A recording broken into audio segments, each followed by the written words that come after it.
Popping rubber bands. Bruno sang to me while I do my money dance. Like, hey. Flexing on the gram like, hey. A common question that I always get from Poshmark, new Poshmark users is how do you decide on pricing? So there are several different pricing strategies that I have tried. All have positives and negatives, and I will review a few with you. Just remember, this is your item. You sell it for the price that you want, the price that you're comfortable with. So don't let any buyer peer pressure you into selling the item at a price that you're not comfortable with, or simply at a price that you're not going to make any profit from, because that's the point of selling. So okay, so before we get into that, I must first set the stage by answering the question I get the most. How long does it take for a listing to sell? So that depends directly on pricing and demand. If you're selling individual unique items, not wholesale or something you have multiples of, you have to find the exact right buyer. It can take some time, but he or she is out there. I have sold listings that I post the same day, and then I sell some listings that have been sitting in my closet for a week, even 2 weeks, and some even 8 months. So just be patient. Things will sell. Consider the season too. Right now, people are gearing up for winter. Try to have at least, one or two, three winter items. And then, things will sell. And then also remember what I said on my last videos. If you have not watched my last videos, go ahead and take your time to watch them because they have tons of information as well. But in one of my videos, I spoke about the descriptions on your listings. I also spoke about the titles of your listings and listing the items on the right category. So make sure always your description is as descriptive as possible, because that's going to boost the SEO on Google. And when someone searches an item, let's say red American Apparel sweater, they search that on Google, most likely yours will come out if you list it correctly, if you have the right description. So you can put on your Poshmark description, small red American Apparel hoodie slash sweater, long sleeve, short sleeve, and then whoever's searching for something like that on Google will be directed to your listing. So make sure you use that description box wisely. So that's that. And then to my newbies, my new Poshmark users, who frequently ask me when and how do I get my first sale. It literally took me about 2 weeks to get my first sale. Then slowly but surely the sales came in. Excuse me, don't get discouraged. I recommend that you accept the first couple offers you receive, just as long as you can afford to accept the price. I'm not suggesting that you accept a $15 on a Tiffany bracelet. A potential buyer wants to know that your closet is legit by seeing that you have a selling history. Rarely does anyone wants to be your first sale. So sometimes it's worth it to sacrifice a couple dollars, to gain a buyer's confidence. So that's good. Let's get to the pricing. So, big, bold letters, be prepared, okay? 1. Always determine your lowest price. Make a mental note, keep a notebook, however you want, but know the lowest price you will accept. If you are pricing an item for $25, you know that you'll only be making $20. If you're willing to take $16 for it by pricing the item at $20, then go ahead and do that, Know your sale. Usually when I list an item for $25, the most I'm willing to go down or to accept an offer is $5 off. So if it's listed at $25 and a buyer makes an offer for $20, I will accept the offer because I'm only losing $4, So that is that. And then determine market value pricing. You can search similar previously sold items on the Poshmark app. Um, do an item search and under availability, choose sold. That way, here you can see what your item or similar has historically sold for. Also, check sites like eBay for, you know, the extra mile. I just simply do it on Poshmark. So you can search similar previously sold items on Poshmark and then go on availability and then choose sold. And there you can see all the similar items, if not the same exact item that you're selling, and you can see what is sold for. So you can go by that. And I'm sorry if you guys keep hearing my son. He's playing in his pack and play while I sit here talking to you guys. So don't mind him. Okay, so that was the be prepared, and now we're going on pricing strategies.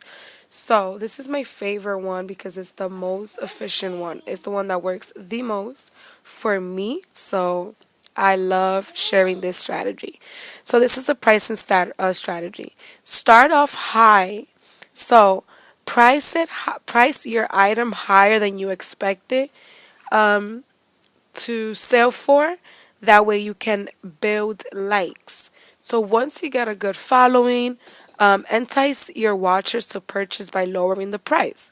So let's say you list an item for $30. Let's say if you list an item for $25, right when you list it for 40, let's say, or list it for 35, right? Let's say if you list it for $20, I'm sorry if I'm rambling. I'm trying to like think as I speak. I can multitask. I'm sorry. So list if you're listing an item for $25, okay, you're willing to take $25 for it. List it at 35. That's gonna be as soon as you list it for 35. Now, those interested in that item are going to say, $35 is a little too high for me, but let me go ahead and like this listing just in case the price drops. So once you have a few likes, give yourself some time. It all depends on you. I usually wait until I get 5 to 10 likes. I don't want to push it and have my item sitting there all day. I usually wait until I have 5 to 10 likes, and it also depends the speed in which the likes are coming in. If they're coming in back to back, then might as well just wait until you get 10 likes, right? If they're coming in slowly, leave it at 5 likes. And then once we got the desired amount of likes, what you're going to do is you're going to go ahead and list the item for $25. That's what it's called, a price drop. So you're dropping the price. Now, all those 10 users who liked your item are going to receive a notification showing them that you just downpriced the item. So they're all going to go running back into your closet, and they're going to try to purchase that because that is the price that they're going to like. And if they really like that item, they're interested in it, that's most likely what they were waiting for. So go ahead and do that. Excuse me. So the excitement can get likes or offers. List the item at a high price and then drop it down low. So yeah, that's a helpful hint. Do not price the item at $0. This automatically marks the item as not for sale. I learned the hard way, and you're gonna lose money. So don't ever price it at 0. Always have a pricing on there. And then also, be realistic with pricing. Some people can get crazy on Poshmark. Like, some people really can get crazy. Like, I saw this one closet one time selling, bro, how could you not? Selling a pair of socks, like the high-waisted socks. I can literally go to any store and buy them for like $7.99, $10.99. You know what I'm saying? That's the most I'll pay for some high-waisted socks. Over the knee socks. Well, I seen somebody on Poshmark selling them for $40. $40. And I liked it. I was like, let me see if they're gonna do a price drop. Nope. That was there for $40. It was sitting there. Nobody bought it. Because who's gonna buy a pair of Come on, like no, people do the most, but yeah. So price, be very realistic with pricings. Okay, so price it at what you really want and accept offers for. Straightforward, no haggle. Okay, so don't post something that you know people can get it for like $5. Post it for like $20. Don't do that because they're not gonna buy it. No, no, no.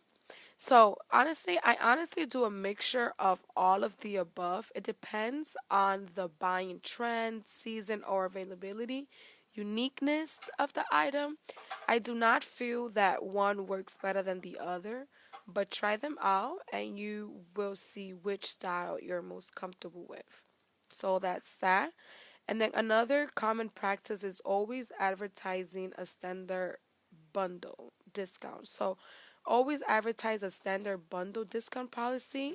So for example, you can have a bundle discount, 2 items for 15% off. So you can make a little meme, post a little picture on your closet saying bundles, 50% of 2, 3 items, So always advertise that because, people do that.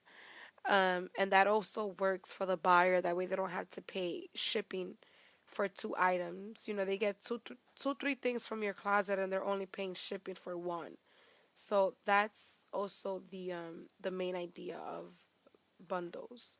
So things to remember. Your first offer is usually going to be your best offer, except for $5 low balls. Don't accept no low balls. Don't do it because don't do it.